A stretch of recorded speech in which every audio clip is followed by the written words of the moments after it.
தமிழக சட்டமன்றத்தில் தொகுதி பிரச்சினை குறித்து பேச முயன்றால் ஆளுங்கட்சி எம்எல்ஏக்கள் கூச்சல் போட்டு எதிர்ப்பு தெரிவிப்பதாக திமுக கூட்டணி கட்சி எம்எல்ஏவான வேல்முருகன் குற்றம் சாட்டியுள்ளார். சென்னையில் உள்ள சட்டப்பேரவை வளாகத்தில் செய்தியாளர்களிடம் பேசிய தமிழக வாழ்வுரிமை கட்சித் தலைவர் வேல்முருகன், எந்த பிரச்சினையை தாம் எழுப்ப முயல்கிறேன் என்பதை தெரிந்து கொள்ளாமல் திமுக எம்எல்ஏக்கள் அரைவேக்காட்டுத்தனமாக தன்னை எதிர்ப்பது ஜனநாயக முறை அல்ல என கடுமையாக சாடினார்.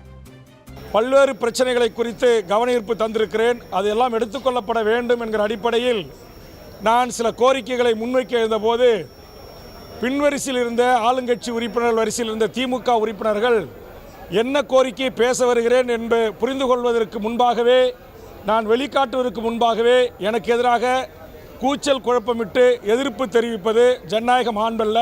அண்ணா நகர் பிரச்சனையை பேரவைத் தலைவர் அவர்கள் வேல்முருகன் கவனஈர்ப்பு தந்திருக்கிறார் என்று வாசிக்கிறார்.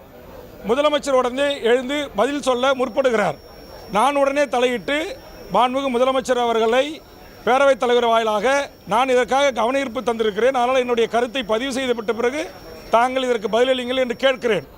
உடனே ஆளுங்கட்சி வரிசையில் இருக்கிற பின்வரிசையில் இருந்த சட்டமன்ற உறுப்பினர்கள் என்ன பிரச்சனைக்கு நான் கவனஈர்ப்பு கொடுத்திருக்கிறேன், எந்த பிரச்சனையை நான் எழுப்ப முற்படுகிறேன் என்பதை தெரிந்து கொள்ளாமல் அரைகுறையாக அறவேக்காட்டுத்தனமாக என்னை எதிர்ப்பது என்பது ஏற்புடையதல்ல. இது ஜனநாயக மாண்புக்கும் மரபுக்கும் எதிரானது.